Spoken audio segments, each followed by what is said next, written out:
Multiverse part 2 चेतना, कर्म और अनंत वास्तविकताएं। Part 1 में हमने जाना कि मल्टीवर्स का विचार सिर्फ आधुनिक विज्ञान की खोज नहीं, बल्कि दर्शन और शास्त्रों में हजारों वर्षों से मौजूद है। लेकिन अब सवाल और गहरा हो जाता है। अगर अनगिनत ब्रह्मांड है, तो उनमें हम कौन हैं?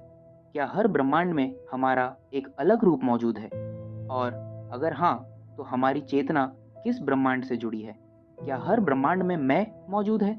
आज के कुछ वैज्ञानिक सिद्धांत कहते हैं, हर निर्णय के साथ एक नया ब्रह्मांड बन सकता है। जहां आपने यह वीडियो खोला, वहीं किसी और ब्रह्मांड में आपने इसे बंद कर दिया।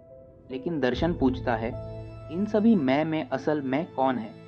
उपनिषद और चेतना उपनिषद कहते हैं, चेतना एक है, रूप अनेक। अगर चेतना एक है, तो वह केवल एक ब्रह्मांड तक सीमित कैसे हो सकती है? उपनिषद का कथन, प्रज्ञानम ब्रह्म, चेतना ही ब्रह्म है। इसका अर्थ यह नहीं कि चेतना ब्रह्मांड के भीतर है, बल्कि यह कि ब्रह्मांड चेतना के भीतर है।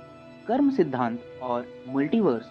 भारतीय दर्शन में कर्म केवल नैतिक नियम नहीं, बल्कि ब्रह्मांडीय नियम है। हर कर्म एक संभावना पैदा करता है। अगर संभावनाएं अनंत है, तो क्या कर्म नए ब्रह्मांडों की रचना कर रहे हैं? यह विचार मल्टीवर्स को कर्म से जोड़ देता है। बौद्ध दर्शन, क्षणिक ब्रह्मांड। बुद्ध ने कहा, सब कुछ क्षणिक है। अगर सब कुछ क्षण क्षण बदल रहा है, तो ब्रह्मांड भी स्थिर कैसे रह सकता है? बौद्ध दर्शन में हर क्षण एक नया संसार है। यह मल्टीवर्स का अंतर्मुखी रूप है। पश्चिमी दर्शन, डेविड लुईस, दार्शनिक डेविड लुईस कहते हैं, सभी संभावित संसार उतने ही वास्तविक है जितना यह संसार। यह केवल कल्पना नहीं, तार्किक आवश्यकता है। अगर कुछ संभव है, तो वह कहीं ना कहीं अस्तित्व में है। कांट और सीमित अनुभूति कांट कहते हैं, हम वास्तविकता को जैसी है वैसी नहीं जान सकते। हम केवल मन की संरचना के अनुसार उसे अनुभव करते हैं। संभव है मल्टीवर्स मौजूद हो, लेकिन हमारी चेतना एक ही ब्रह्मांड पर ट्यून हो। ओशो और अनंत अस्तित्व। ओशो कहते हैं, अस्तित्व कोई गणित नहीं, यह रहस्य है। उनके अनुसार अनंत अस्तित्व में एक ब्रह्मांड सिर्फ एक लहर है। लेकिन ओशो यह भी कहते हैं, मल्टीवर्स जान लेने से तुम मुक्त नहीं हो जाओगे, जब तक तुम स्वयं को नहीं जानते।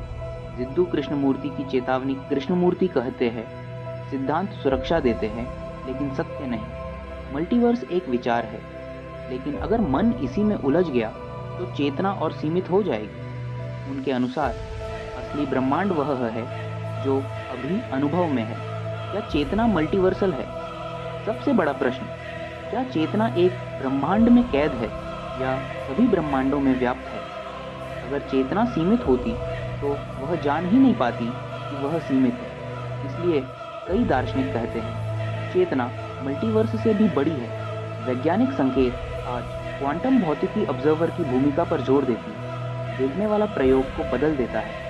अगर देखना वास्तविकता बदल सकता है, तो चेतना सिर्फ दर्शक नहीं, शायद वह सह निर्माता है। अंतिम प्रश्न, अगर अनगिनत ब्रह्मांड है, तो क्या तुम सिर्फ एक जीवन तक सीमित हो, या चेतना हर संभावना को एक साथ छू रही है? समापन, शायद मल्टीवर्स का सबसे बड़ा रहस्य ब्रह्मांड नहीं, चेतना है।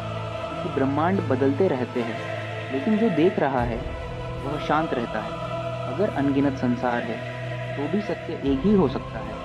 जो जान रहा है वही मूल है।